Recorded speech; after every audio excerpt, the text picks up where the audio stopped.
Hi, I'm Casey Liu. I book most of my clients from my blog. They show up on Google, and so clients find me from there, book me at my prices, and I get to work at my dream venues. So I wanted to help you start blogging. So this is where I would start. First of all, you have to have the capability to blog, right? So if you don't have a website yet, I would probably suggest that you start one on Showit. That's what I use, and I like Showit because it has a drag and drop interface, which is super easy to use. The templates are beautiful, but it is also connected to WordPress, which is so powerful for blogging and SEO, which is search engine optimization, to help you get ranked on search engines like Google. So that is where I would start, is to have that capability. Maybe you need to upgrade your plan so you can blog. That's going to be your best bet. Or you can also go for a full WordPress hosting plan, which you could use something like GoDaddy, where I used to work. So I have a lot of experience with websites and in marketing from the past decade, as well as running my own wedding photography business. And I'm going to share that all with you now. So once you have that capability, that's the first step, right? You might be in the camp of like, okay, what now? What do I blog about? So you might be in that camp of photographers, or maybe you're in this other camp of photographers that I help as well, which is they've been blogging, but it doesn't get them clients. And so it just feels like a waste of time. So if you're in either of those camps, I want to give you the strategy and where you should start here. So where I would start is with finding out what people are actually searching on Google. And where you'll find that is in the Google Keyword Planner. You can type it in on Google Keyword Planner. It'll be the first thing to come up. You'll click on that, and it'll have you sign in with your Google account. If you don't have one, it's free.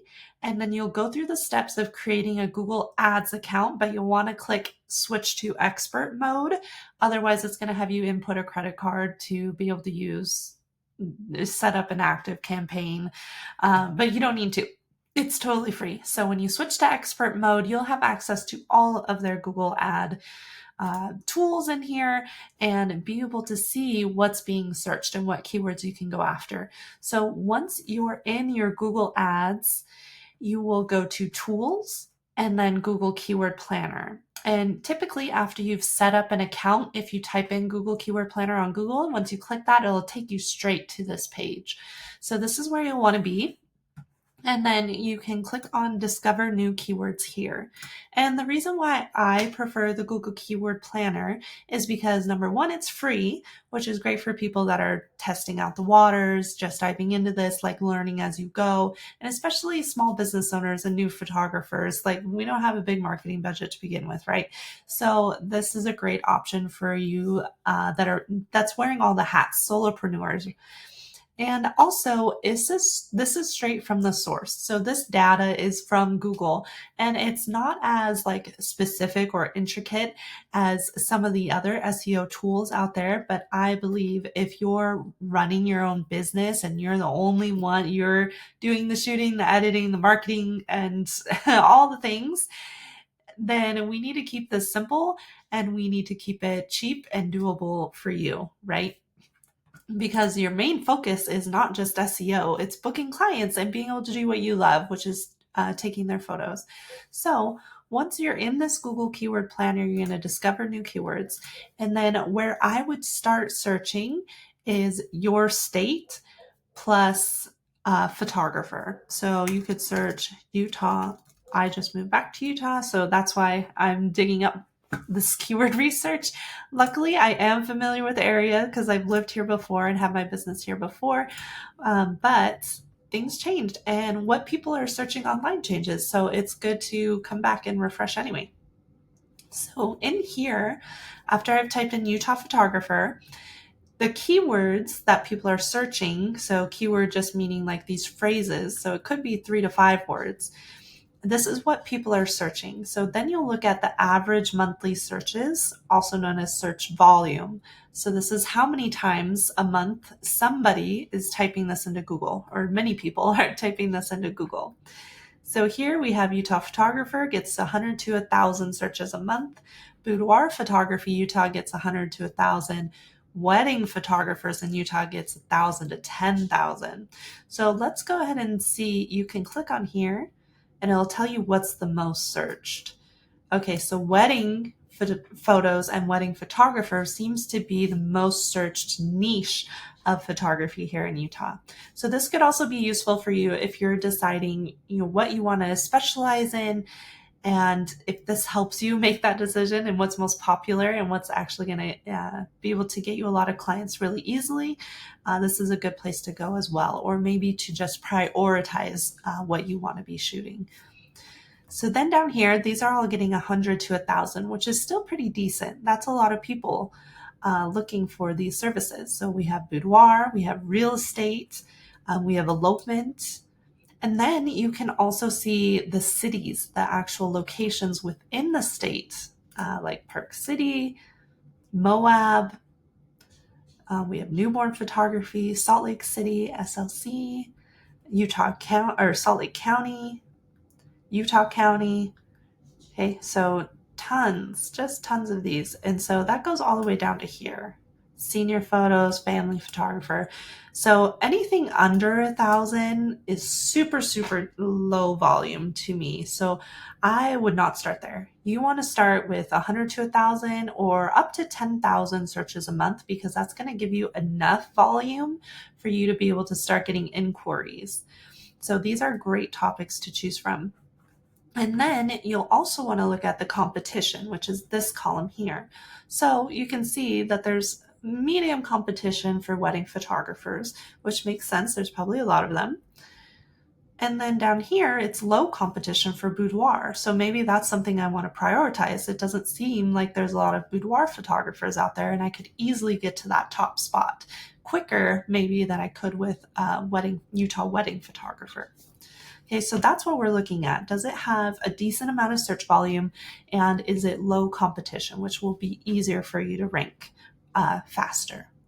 And then I would also say, don't go too broad. Like, Utah photographer is great, but it's so broad that you will be dealing with a lot of competition. Even though it says low right here, you will be dealing with competition from all sorts of niches, right? And also, if you're looking at maybe you're in a very populated state, maybe LA or New York, California or New York, then you might have searches that are up to 100,000 or 1,000,000. And so if there's when it gets over 10,000, that's probably also going to be a super high competition keyword to go after, right? Because lots of people want that type of volume going to their business. So if I'm looking at this as Utah wedding, I specialize in weddings and elopements. So I'm probably going to do a blog post or a page that has something to do with these keywords, maybe just Utah wedding photographer. It'd be good for me to do a blog post on boudoirs. I offer that to my brides. And you'll see here too, Utah boudoir photographer, boudoir photography Utah. Those are both very similar. In cases like that, I would just write one page, and you can have these other similar keywords as within the text of that page, because they're going to be too similar for you to write completely separate posts about that. You could do like 500 to 1,000 words in that post. And I'll definitely do Salt Lake City, Utah elopement photographer. Okay, so this gives me a really good idea of the popular locations that people are searching. And also notice too, what you'll find as you're doing this research, what the terms people are actually using instead of the industry jargon. So instead of like Utah intimate wedding photographer, people are searching Utah elopement photographer. So it's good to know what the average person, like what our actual clients are typing into Google.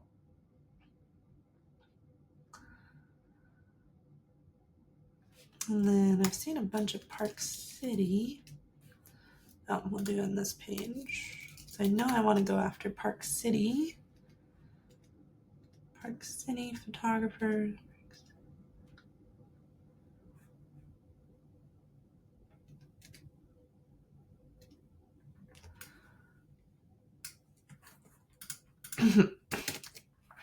Okay, so this gives me a good foundation on the type of content that I want to have on my site now that I'm here in Utah.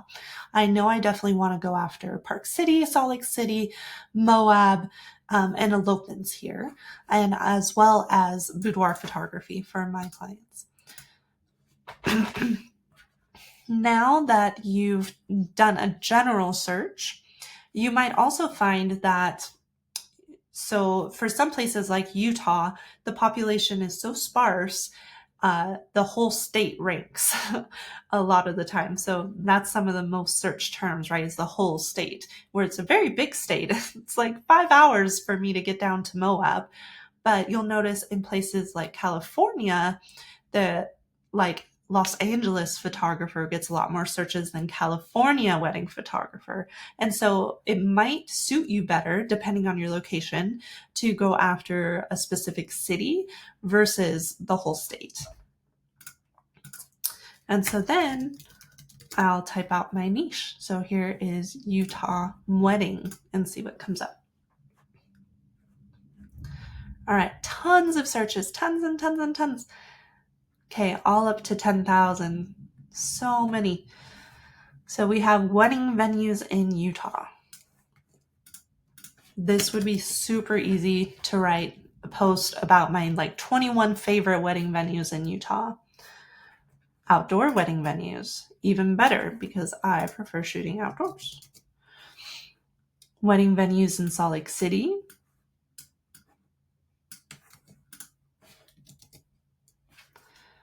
And also think about too, so we also have Utah bridal shops, but I'm thinking I want to catch these clients before they've booked a photographer. So typically photographers are one of the first booked vendors, right? So if they're eloping, usually I'm the first point of contact. For normal weddings, usually they're booking their planner and or venue first before coming to me. Not always, but most of the time, majority of the time. So they're looking for where they might want to be having their wedding and looking for this information. So if I can show them my pretty pictures from this location and share all of my knowledge that I have about this location, they'll find that, say, oh, that's the perfect venue for me. And this photographer takes amazing photos there and already knows everything about it. So they would be great to work with. So that's what we're going for here.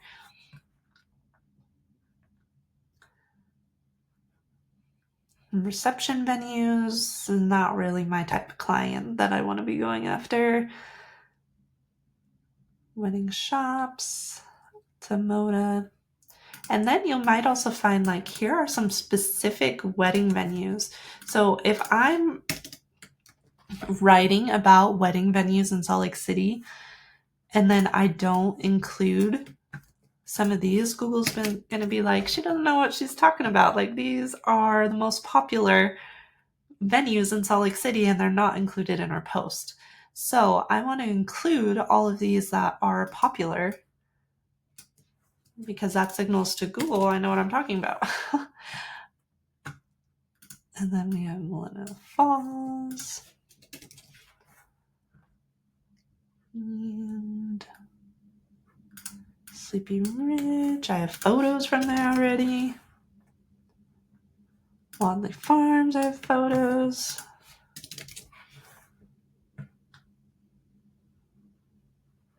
Awesome.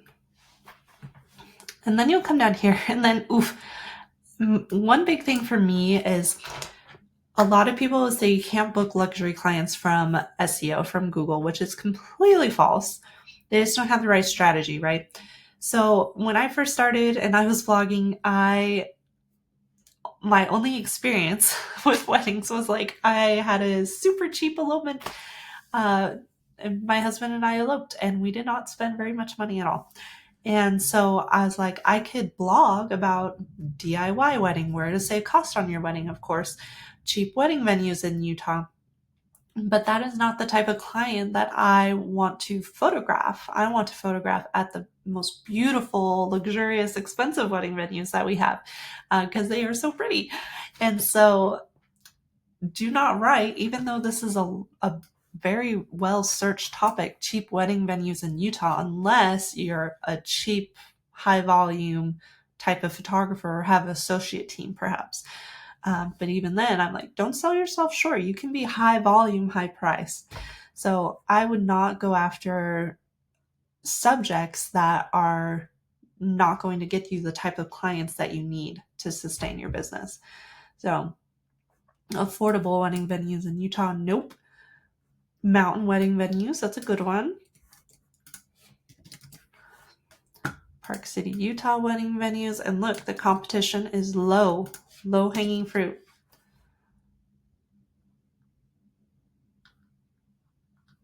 There's just a ton.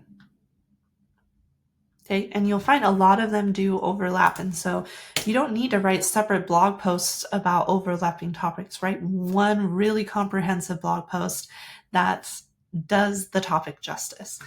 So, and then I'll put in specifically Utah wedding photographer. Wedding photos in Utah, Utah elopement photographer. Okay, so this is a lot of the same things I already have. Blue sky. Definitely have to do content for there.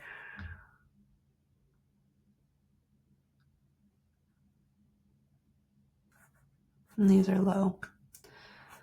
Okay, so looking at I have a great list going here of topics that I could write about on my website to help me show up in searches when somebody types in these types of keywords.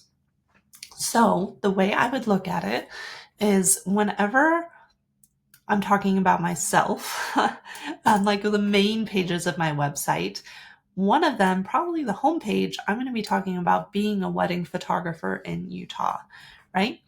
And then maybe I have a separate services page for boudoir photography in Utah. And I write what I do in boudoir. What is boudoir? Where the studios are that I use.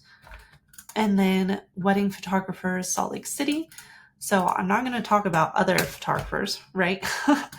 But I could have a separate page of, how close I am to Salt Lake City, the places and venues that I love in Salt Lake City, when to get married there, how to get married there.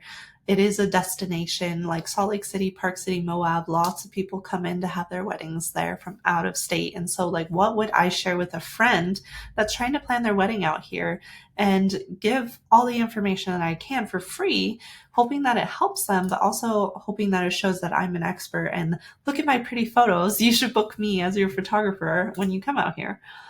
And then for a blog post, which is what's great about the blog post is you can really make it, your expert advice. Again, like what you would tell a friend. And so if I had a friend getting married out here in Utah, I wouldn't tell her to get married at some dark reception hall that smells bad. I don't know. I would tell her all my favorite wedding venues to shoot at because the staff is great and because they have this beautiful mountain background behind them. Or, when the sun sets, it just goes over this tree in such a beautiful way that your photos are going to be stunning. So I would include all those sorts of tips. And then, in this wedding venues in Utah, I would talk about each of these and add my own favorites in there too. So I hope that helps you in getting started with your blog. Definitely take some time to research and look at what people are asking about these venues, what they're searching in Google with the Google Keyword Planner. And that will help you make a really helpful blog post that's going to get shared and is going to actually book you clients. So I hope that helps and stay tuned for more blogging tips from Casey Lou. Bye.